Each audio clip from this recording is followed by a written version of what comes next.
Typhoon submarine রাশিয়ার সমুদ্রের দানব। আপনি কি জানেন পৃথিবীর সবচেয়ে বড় সাবমেরিন এমন এক দৈত্য যার সমুদ্রের নিচে 6 মাস পর্যন্ত লুকিয়ে থাকতে পারে, যা একসাথে 20 নিউক্লিয়ার মিসাইল নিয়ে পুরো একটি দেশ ধ্বংস করতে পারে। এটি কোনো কল্পকাহিনী নয়, এটি বাস্তব। এটি হলো রাশিয়ার টাইফুন ক্লাস সাবমেরিন। আজ আমরা জানব কিভাবে এই বিশাল সামুদ্রিক দানব বিশ্বকে কাঁপিয়ে দিয়েছে।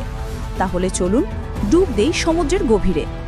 টাইফুন ক্লাস সাবমেরিন, যাকে রাশিয়ানরা বলে আকুলা ক্লাস, এটি শুধু একটি সাবমেরিন নয়, এটি এক ভ্রাম্যমাণ পারমাণবিক ঘাঁটি।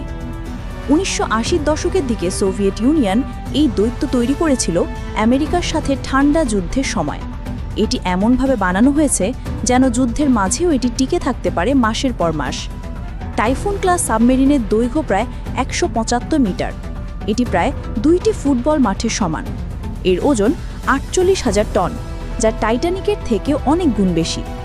এই সাবমেরিন একসাথে বহন করতে পারে 20টি R-39 রিফ মিসাইল, যার প্রতিটিতে আছে একাধিক নিউক্লিয়ার ওয়ারহেড।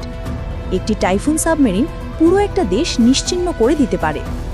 এর ভিতরে আছে সুইমিং পুল, জিম, এমনকি সাউনা পর্যন্ত, কারণ এর ক্রুদের একটানা 6 মাস সমুদ্রের নিচে থাকতে হয়।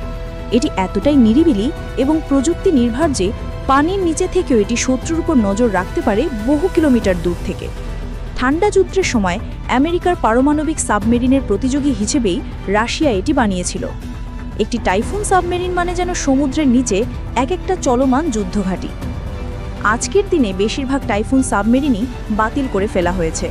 শুধুমাত্র একটি, ডিমিট্রি ডনস্কয়, এখনও পরীক্ষামূলকভাবে ব্যবহৃত হয়, কিন্তু সেটিও 2023 সাল থেকে আর কাজে ব্যবহৃত হচ্ছে না।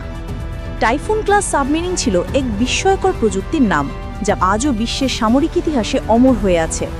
এটি প্রমাণ করেছে যে মানুষ চাইলে কি ভয়ঙ্কর কিছু বানাতে পারে, যা সমুদ্রের গভীরে থেকেও পুরো দুনিয়াকে হুমকির মুখে ফেলতে পারে।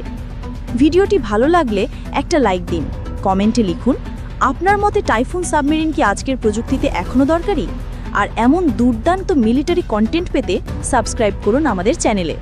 দেখা হবে পরের ভিডিওতে। সাবমেরিনের গভীরতা থেকে বিদায় জানাচ্ছি আপনার বন্ধু